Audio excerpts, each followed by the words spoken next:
BBCN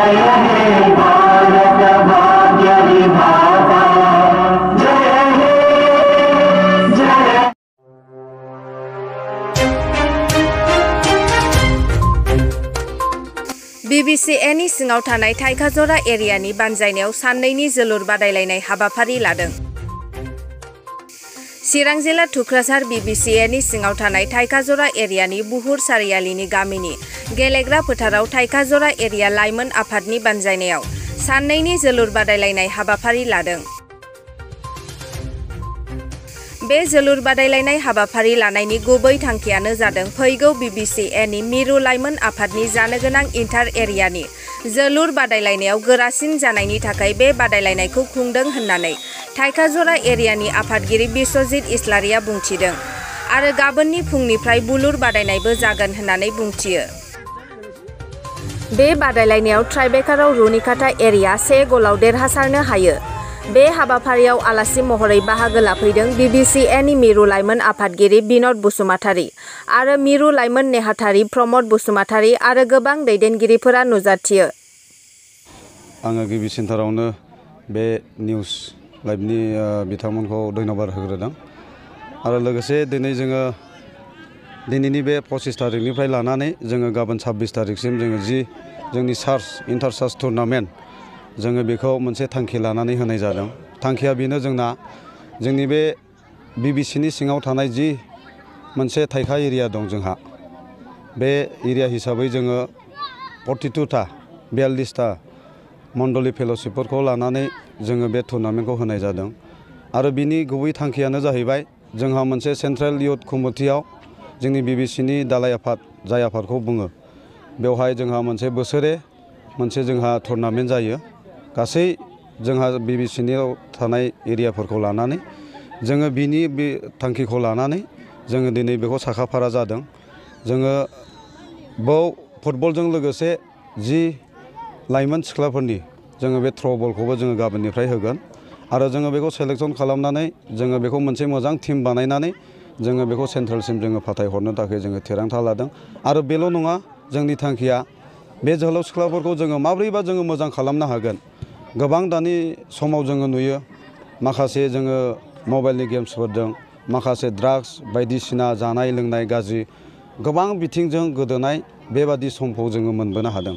बेनिखायनो जोङो फैबाय थानाय जेनेरेसनाव जोङो माबायदि जोङो मोजां खालामलांनो हागोन जोङो बेखौ थांखि लादों आरो जोङो बे टिमखौ दानिफ्राय लानानै जोङो साबसिन खालामलांनानै बे जोंनि BBCनि सिङाव थानाय जि सेन्ट्रेल इयुथ कमिटिजों सालायजानाय जि खेला जोङो बेल' नङा जोंनि जेसेबां बे BTRआव बा जोंनि आसामाव थानाय जेसेबां जोंनि खेलाफोर दङ डिस्ट्रिक्ट खेला स्टेट खेला जोङो बाव मोनसे जइन जाहैनो हानायनि बेबादि जोङो लाइमोनफोरखौ खालामनानै मोनसे सोलायनाय बादि लाइमोन जोहोलाव सिख्लाफोरनि जिबनाव जोङो बेखौ लाबोनो सानदों।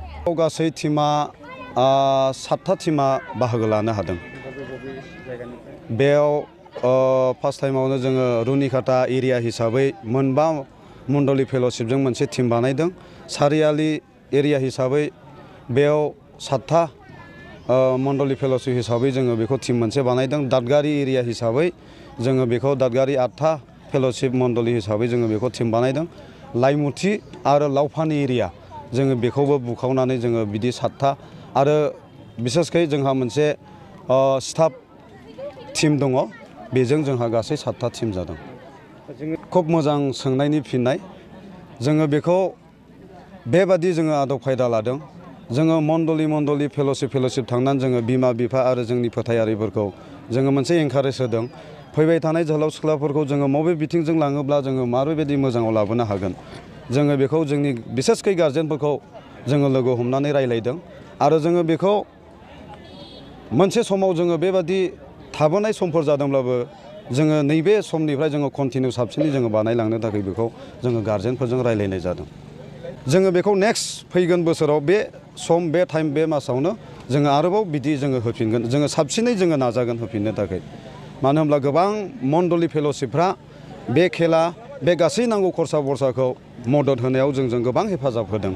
बेनिखायनो जोङो मण्डली आरो फेल'शिप गासै जोंनि एरियानि गासै फोथायारि मण्डली फेल'शिपफोरखौ जोङो आरोबाव बे मिडियानि जानानै जोङो धन्यबाद होदों आरो जोङो खावलायबावदों बेजों लोगोसे जोंनि बिबिसिआव थानाय आरो गुबुन गुबुन डिनोमिनेसनफ्रा जेन' बे बिथिङाव जोंनि बिसाफोरखौ फैगौ फिउचाराव जोङो बेबादि फरायनायजों बेबादि गेलेहोनायजों माबा मोनसे मोजां बिथिङाव लांनो हागोन बेखौ साननानै जों जेरै मावदों सोरबा बिनि साबसिन मावलांनो थाखाय जोङो खावलायनाय थादों। जोङो फुटबलाव